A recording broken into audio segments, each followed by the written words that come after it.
अगर तुम ब्रह्मचर्य कर रहे हो फिर भी थकान रहती है, मन भारी लगता है और अंदर से कमजोरी महसूस होती है, तो सच मानो तुम ब्रह्मचर्य गलत तरीके से कर रहे हो। और आज जो बात बताने वाला हूं वो ज्यादातर लोग सुनना नहीं चाहते। तुम सोचते थे ब्रह्मचर्य करते ही ऊर्जा बढ़ेगी, दिमाग साफ होगा, शरीर मजबूत लगेगा, लेकिन हकीकत उलटी लग रही है। थकान है, मन भारी है, फोकस नहीं बन रहा और अंदर से एक सवाल उठता है, क्या मैं गलत कर रहा हूं? यहां लोग या तो खुद को दोष देने लगते हैं या ब्रह्मचर्य को ही बेकार मान लेते हैं। लेकिन सच्चाई यह है कि ब्रह्मचर्य खुद समस्या नहीं है, तरीका समस्या है। ज्यादातर लोग सिर्फ शरीर को रोकते हैं, लेकिन दिमाग वही पुरानी गंदगी खाता रहता है। यही वजह है कि बाहर से संयम दिखता है और अंदर से थकान। अगर तुमने आज की बात समझ ली तो तुम्हें साफ दिख जाएगा कि तुम्हारी थकान ब्रह्मचर्य से नहीं, तुम्हारी गलत आदतों से आ रही है। और अब जो कारण बताने वाला हूं वो सुनकर कई लोग अनकंफर्टेबल हो जाते हैं, इसलिए वीडियो यहीं मत बंद करना। सबसे पहले एक कड़वी सच्चाई समझ लो, ब्रह्मचर्य करने से अपने आप ऊर्जा नहीं आती। ऊर्जा तब आती है जब तुम अपनी रोज की आदतें ठीक करते हो।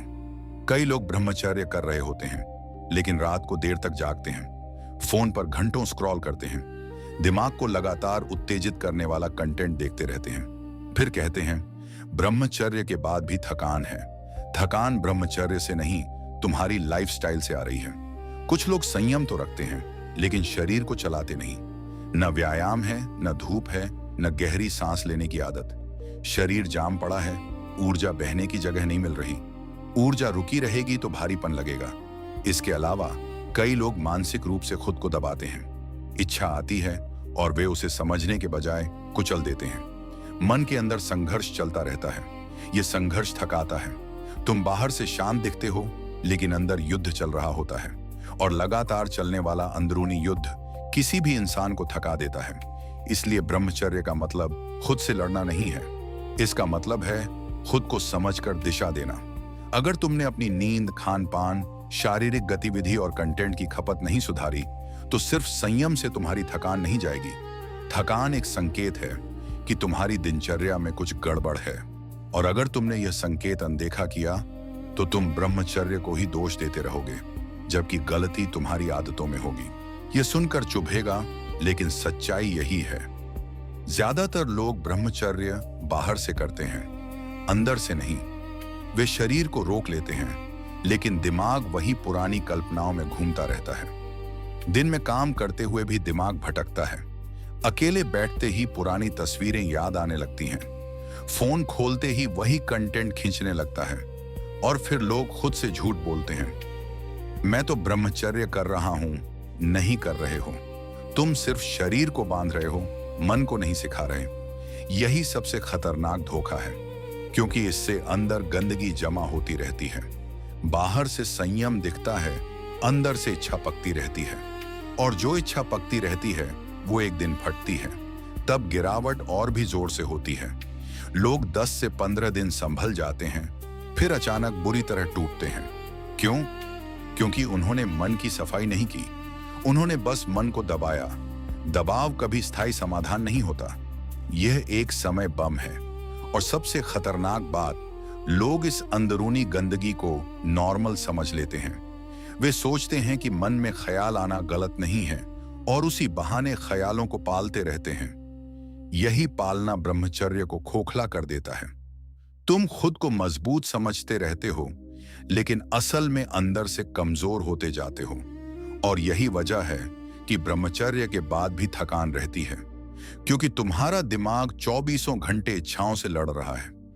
ये लड़ाई ऊर्जा खा जाती है। अगर तुम सच में आगे बढ़ना चाहते हो तो सिर्फ रोकना नहीं सीखो, मन को साफ करना सीखो। और मन की सफाई बिना दिशा बदले नहीं होती। अगर दिशा नहीं बदली तो ब्रह्मचर्य एक मुखौटा बन जाएगा, अंदर से खोखला, बाहर से अनुशासन। अगर ब्रह्मचर्य के बाद भी थकान है तो इसका मतलब है ऊर्जा सही जगह नहीं जा रही। ऊर्जा रोकी गई है लेकिन उसे दिशा नहीं मिली। रुकी हुई ऊर्जा बोझ बन जाती है। इसलिए पहला काम, शरीर को चलाओ। हर दिन थोड़ा पसीना आना चाहिए। तेज चाल में चलो, थोड़ा व्यायाम करो, धूप में कुछ देर खड़े हो जाओ। शरीर जागेगा तो मन भी जागेगा, दूसरा काम, कंटेंट डाइट साफ करो।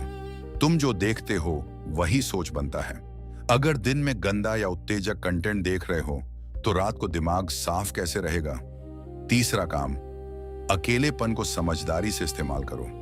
अकेलापन खतरा भी है और अवसर भी। अगर अकेलेपन में तुम फोन उठाते हो तो वही पुराना चक्र चलेगा। अगर अकेलेपन में तुम चलने निकल जाओ या कुछ सीखने बैठ जाओ तो वही ऊर्जा बदलने लगेगी। चौथा काम, दिमाग को खाली मत छोड़ो। खाली दिमाग पुरानी आदतों की फैक्ट्री बन जाता है। कुछ ऐसा रखो जिसमें ध्यान लगे, पढ़ना, लिखना, सीखना, बनाना। पांचवा काम, अपने शरीर के साथ दुश्मन जैसा व्यवहार मत करो। अगर थकान है तो नींद पूरी करो, खाना समय पर खाओ। ब्रह्मचर्य का मतलब खुद को सजा देना नहीं है, यह खुद को बेहतर तरीके से संभालना है। और आखिरी बात, तुम्हें हर दिन परफेक्ट नहीं होना है। कभी मन भटकेगा, कभी कमजोरी महसूस होगी। फर्क यह है कि अब तुम खुद को पहचानते हो और पहचान के बाद पुरानी गलती दोहराना ज्यादा मुश्किल हो जाता है। अगर तुमने ये छोटे बदलाव जोड़ लिए तो ब्रह्मचर्य बोझ नहीं रहेगा, ताकत बनना शुरू हो जाएगा और थकान धीरे धीरे कम होगी। अब जो बात बताने वाला हूं वो ज्यादातर लोग सुनना नहीं चाहते क्योंकि इससे उनका झूठ पकड़ा जाता है। कई लोग ब्रह्मचर्य इसलिए करते हैं ताकि खुद को दूसरों से बेहतर महसूस कर सकें। अंदर से वे खुद को ऊंचा समझने लगते हैं और जैसे ही अहंकार आया वहीं से गिरावट शुरू हो जाती है। तुम खुद को कंट्रोल करने लगे, अच्छी बात है, लेकिन अगर उसी कंट्रोल से तुम्हारा ईगो बढ़ रहा है तो तुम अंदर से कमजोर हो रहे हो, क्योंकि ईगो आते ही सीखना बंद हो जाता है। लोग सोचते हैं अब मुझे क्या ही बिगाड़ेगा, और यही सोच उन्हें सबसे ज्यादा बिगाड़ती है। कई लोग ब्रह्मचर्य को ढाल बनाकर अपनी बाकी कमियों से भागते हैं। वे कहते हैं मैं तो संयमी हूं, लेकिन उनका गुस्सा, उनकी आलस, उनकी नकारात्मक सोच वैसी की वैसी रहती है। तुम एक आदत रोककर पूरे इंसान नहीं बदल जाते, और जो आदमी यह भ्रम पाल लेता है कि वह बदल चुका है वह सबसे तेज गिरता है। इसीलिए अगर तुम ब्रह्मचर्य के साथ खुद को विशेष समझने लगे हो तो सावधान हो जाओ। यह रास्ता सुधार का नहीं, भ्रम का रास्ता है। सुधार हमेशा नम्रता से आता है, घमंड से नहीं। और अगर तुम्हारे अंदर नम्रता नहीं है तो ब्रह्मचर्य भी तुम्हें बचा नहीं पाएगा। एक और बात है जो ज्यादातर लोग खुद से छुपाते हैं, वे ब्रह्मचर्य को अपने डर की आड़ बना लेते हैं। कुछ लोग रिश्तों से डरते हैं, जिम्मेदारी से डरते हैं और असफल होने से डरते हैं। इस डर को वे संयम का नाम दे देते हैं। वे कहते हैं मुझे किसी की जरूरत नहीं, लेकिन असल में वे खुद को लोगों से काट रहे होते हैं। यह ब्रह्मचर्य नहीं है, यह पलायन है। ब्रह्मचर्य का मतलब जीवन से भागना नहीं होता, इसका मतलब है जीवन को साफ नजर से जीना। अगर तुम लोगों से कटकर खुद को सुरक्षित महसूस कर रहे हो तो यह सुरक्षा नहीं, कमजोरी की दीवार है। और दीवार जितनी ऊंची बनाओगे अंदर उतना ही अकेलापन बढ़ेगा। अकेलापन पहले खालीपन बनता है, फिर वही खालीपन फिर से पुरानी आदतों की तरफ धकेलता है। तब तुम कहोगे मैंने तो ब्रह्मचर्य किया फिर भी मन संभला नहीं संभला क्योंकि तुमने जीवन से रिश्ता तोड़ लिया। ब्रह्मचर्य जीवन को गहरा बनाता है, संकुचित नहीं।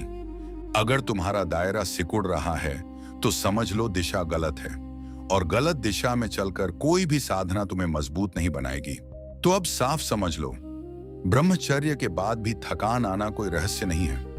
यह संकेत है कि तुमने सिर्फ एक आदत रोकी है, पूरी जीवन शैली नहीं बदली। तुमने शरीर को कंट्रोल किया लेकिन मन को दिशा नहीं दी। तुमने बाहर का दरवाजा बंद किया, अंदर की खिड़की खुली छोड़ दी, इसलिए हवा वहीं से आती रही। अगर तुम सच में बदलना चाहते हो तो ब्रह्मचर्य को अकेला उपाय मत समझो, इसे एक शुरुआत समझो। शुरुआत बेहतर आदतों की, बेहतर सोच की और बेहतर दिनचर्या की। याद रखो, कमजोरी किसी एक कारण से नहीं आती, ये छोटी छोटी गलतियों का जोड़ होती है। और ताकत भी एक बड़े चमत्कार से नहीं आती, छोटे छोटे सही फैसलों से बनती है। अगर तुमने आज ये बातें ध्यान से सुनी हैं और तुम्हें लगा कि ये बात तुम्हारी जिंदगी से जुड़ी है तो इस वीडियो को ऐसे ही मत छोड़ना। इस चैनल पर हर वीडियो सीधे मुद्दे पर बात करता है, बिना दिखावे के, बिना झूठी उम्मीदों के। अगर तुम सच में खुद को समझना और बदलना चाहते हो तो चैनल को सब्सक्राइब करके जाना। यहां तुम्हें वो बातें मिलेंगी जो ज्यादातर लोग सुनने से डरते हैं।